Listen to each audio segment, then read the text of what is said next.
Dernier chapitre de ce thème 4 sur la Première Guerre mondiale, il s'agit du chapitre 11, Sortir de la guerre. La sortie de guerre est difficile pour les sociétés, car l'armistice du 11 novembre n'efface pas les souffrances. Il faut porter le deuil de 10 millions de soldats morts et de 9 millions de civils. Le déséquilibre homme-femme et les classes creuses créent des problèmes démographiques. La démobilisation des armées est très lente.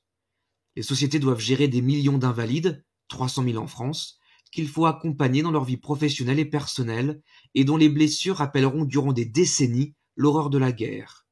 Certaines régions sont en plus entièrement détruites. Le retour à la vie civile et au temps de paix est surtout difficile pour les soldats, tous plus ou moins traumatisés, mais aussi pour leurs familles. Le nombre de divorces explose en 1920. Des associations d'anciens combattants, souvent pacifistes, mais parfois nationalistes d'extrême droite, défendent les droits des anciens soldats et influencent la vie politique dès les années 1920.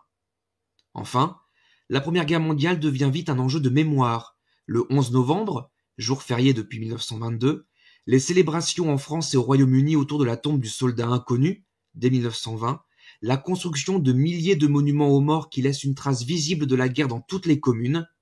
Durant des années et encore aujourd'hui, les morts sont au cœur des vivants. Malgré toutes ces souffrances, il faut construire la paix, une tâche bien complexe. Pour préparer les traités qui mettront définitivement fin au conflit, dès janvier 1919, une conférence de la paix s'ouvre à Paris. Mais elle ne regroupe que les pays vainqueurs, chose exceptionnelle, qui ne s'entendent pas sur les principes de la paix. Pour la France, Premier ministre Clémenceau au centre, l'Allemagne est responsable de la guerre, elle doit payer, être définitivement mise à genoux. Pour le Royaume-Uni, Premier ministre Lloyd George, tout à gauche, l'Allemagne doit pouvoir être un partenaire économique, et la France ne doit pas redevenir trop puissante. Impossible donc de trop humilier l'Allemagne. Pour l'Italie, Premier ministre Orlando, le doigt levé, l'Autriche doit donner tous les territoires réclamés par les Italiens et que les Alliés lui ont promis en échange de son entrée en guerre en 1915. Orlando vient donc récupérer ce qui lui est dû. Enfin, pour les États-Unis, président Wilson, tout à droite avec ses lunettes, lui souhaite appliquer ses 14 points, du nom de son discours d'entrée en guerre en janvier 1918. Il veut notamment garantir le droit des peuples à décider eux-mêmes du pays dans lequel vivre. Il souhaite construire une Europe aux puissances équilibrées, c'est pourquoi il refuse d'annuler les dettes britanniques et françaises pour limiter leur puissance, et ne souhaite pas voir l'Allemagne trop humiliée non plus. Le traité de Versailles, signé le 28 juin 1919, exactement 5 ans après l'assassinat de l'archiduc François Ferdinand, ne satisfait personne. L'Italie ne récupère pas les terres demandées, la France n'affaiblit pas l'Allemagne autant qu'elle l'aurait souhaité, mais plus que ne le voulait le Royaume-Uni. Objectivement, pourtant, l'Allemagne est humiliée et ruinée. Elle perd 15% de son territoire au profit de ses voisins polonais et français, elle perd ses colonies, elle est tenue responsable de la guerre, elle n'a plus le droit d'avoir une armée, et elle doit rembourser 132 milliards de marques or aux pays vainqueurs, une somme démentielle. Le traité de Versailles alimente les rancœurs et la haine en Italie, on y parle de victoire mutilée, et en Allemagne, on y parle de diktat, ce qui sert de base à la montée du fascisme italien et du nazisme allemand dans les années 1920-1930. En marge du traité de Versailles, la Société des Nations voulue par le président Wilson est créée à Genève, en Suisse, un pays neutre, en avril 1919. Cette Société des Nations doit permettre d'arbitrer les tensions entre pays, sans recours à la guerre, donc de créer une paix durable. Mais elle ne dispose pas d'armée, doit prendre ses décisions à l'unanimité et constituée d'un ensemble complexe de commissions et de conseils.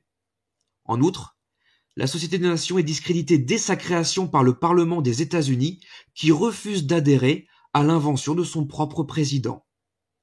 Si la SDN disparaît en 1946, elle aura le mérite de servir de modèle à l'Organisation des Nations Unies, l'ONU, qui, elle, existe toujours. Mais la paix est en réalité impossible. La Première Guerre mondiale est une guerre qui n'en finit pas et entérine le déclin de l'Europe. Les traités de paix de 1919 à 1920, dont le traité de Versailles n'est qu'un exemple, officialisent la disparition de tous les empires d'Europe. L'empire d'Autriche-Hongrie, l'empire russe, l'empire allemand, l'empire ottoman sont démembrés et donne naissance à une dizaine de nouveaux pays en Europe. De 1917 à 1923, près de 30 conflits éclatent dans ces anciens empires vaincus. Des guerres civiles, des guerres ethniques, des guerres de territoire entre pays voisins qui forment un arc de violence de la Finlande jusqu'à la Turquie. Les affrontements sont particulièrement nombreux dans l'ancien empire ottoman, entre la Turquie et la Grèce, ou la Turquie et l'Italie, et également dans l'ancien empire russe, avec une guerre civile entre pro- et anti-soviétiques, plus une tentative pour la Russie de récupérer les nouveaux États indépendants nés après la Première Guerre mondiale, comme l'Ukraine, par exemple. Jusqu'en 1923, cette trentaine de conflits fait 4 millions de morts, 3 millions de réfugiés et 2 millions de morts de famine en Ukraine. Ces guerres finissent d'affaiblir l'Europe. Le continent est largement ruiné et apparaît encore plus désuni qu'en 1914. Tous les pays connaissent des problématiques internes, des tensions sociales, parfois des troubles dans leurs colonies. Les États-Unis deviennent la première puissance mondiale. Le Japon, jusque-là un client de l'Europe, en devient un fournisseur. Dès 1920, le géographe français Albert Demangeon parle du déclin de l'Europe. Surtout, l'Europe ne retrouve que peu d'apaisement après 1923. La grande violence contre les civils, les frustrations nées des traités de paix, les questions territoriales irrésolues, la création de groupes paramilitaires d'anciens combattants, tout cela conditionne la montée des totalitarismes dans les années 1920. La Première Guerre mondiale est évidemment un événement majeur de l'histoire contemporaine de la planète. 4 années de guerre bouleversent profondément l'économie et la géopolitique mondiale, et ses conséquences se font sentir durant tout le XXe siècle, jusqu'à aujourd'hui encore. Alors que faut-il retenir de cette grande guerre, dont on voulait qu'elle soit la dernière? D'abord, la Première Guerre mondiale est un conflit d'une ampleur jamais atteinte. Née de rivalités économiques, coloniales et territoriales entre les pays européens, elle éclate à l'été 1914 d'une querelle entre l'Autriche-Hongrie et la Serbie, immédiatement amplifiée par le jeu des alliances. Après une guerre de mouvement sans vainqueur, la guerre s'enlise, c'est la guerre de position, et aucune bataille ne modifie le rapport de force. Il faut attendre l'année 1917, avec l'arrivée dans le conflit des États-Unis de sa puissance industrielle, pour que la Triple Entente prenne l'ascendant, malgré le retrait de la Russie, minée par 2 révolutions en un an. L'Allemagne est le dernier pays à déposer les armes le 11 novembre 1918. En 4 ans, cette guerre aura eu le temps de devenir mondiale. On se bat en Europe, bien sûr, mais aussi en Afrique et en Asie, dans l'océan Atlantique et en Méditerranée. 70 millions d'hommes de tout continent sont mobilisés, notamment par les puissances coloniales. Enfin, jamais un conflit n'aura été aussi violent et n'aura autant éprouvé les corps et les mentalités des soldats. Deuxième point, c'est que cette guerre a aussi durement éprouvé les civils. Au nom de la guerre totale, ceux-ci sont tenus de participer au conflit par leur engagement économique, leur travail, leur croyance indéfectible en la victoire finale, évidemment entretenue par la censure et la propagande. Les femmes, les ingénieurs, les médecins ont un rôle prépondérant dans la vie de l'arrière. D'eux aussi dépend la victoire. Les civils sont aussi des victimes de la guerre.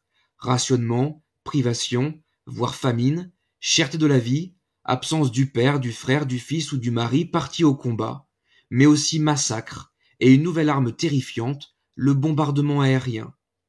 9 millions de civils trouvent la mort durant la Première Guerre mondiale, dont 1 million d'Arméniens victimes d'un génocide, c'est-à-dire de la destruction volontaire d'un peuple pour des raisons ethniques et religieuses. Ces violences contre les civils préfigurent ce que seront tous les conflits du XXe siècle. Enfin, troisième point, la guerre ne se termine pas le 11 novembre 1918. Il faut des années pour que les pays et les anciens combattants fassent leur sortie de guerre, dans des sociétés traumatisées par le coût humain et les destructions de 4 ans de conflit. De même, le traité de Versailles ne satisfait aucun des signataires, humilie l'Allemagne et l'Italie, favorisant la montée des totalitarismes dans ces 2 pays, et soulève en fait plus de problèmes que de solutions. Enfin, la Société des Nations voulue par le président américain Wilson pour arbitrer les tensions internationales et éviter les conflits est décrédibilisée dès sa naissance et se révèle globalement inefficace. L'éclatement des grands empires d'Europe conduit à la naissance d'une dizaine d'États. Les guerres civiles et les guerres de territoire ravagent l'est du continent jusqu'en 1923 et font 4 millions de morts. Ces conflits achèvent de ruiner l'Europe, dont les pays rétrogrades dans la hiérarchie mondiale au profit des États-Unis et du Japon, les nouvelles grandes puissances. Les conséquences de la Grande Guerre se font sentir dès les années 1920-1930, avec la dépendance financière vis-à-vis des États-Unis et la montée des fascismes en Italie, en Allemagne, du totalitarisme en Russie. Ce sont ici les 2 premiers chapitres du programme de terminale. Dernière chose, n'oubliez pas que l'histoire demande l'emploi d'un vocabulaire précis qu'il faut maîtriser, savoir réutiliser à bon escient: alliance, guerre de position, guerre totale, génocide, traité de Versailles, propagande. L'emploi judicieux de ces notions sera largement valorisé lors d'une évaluation et sera très utile à la rentrée prochaine pour le programme d'histoire de terminale.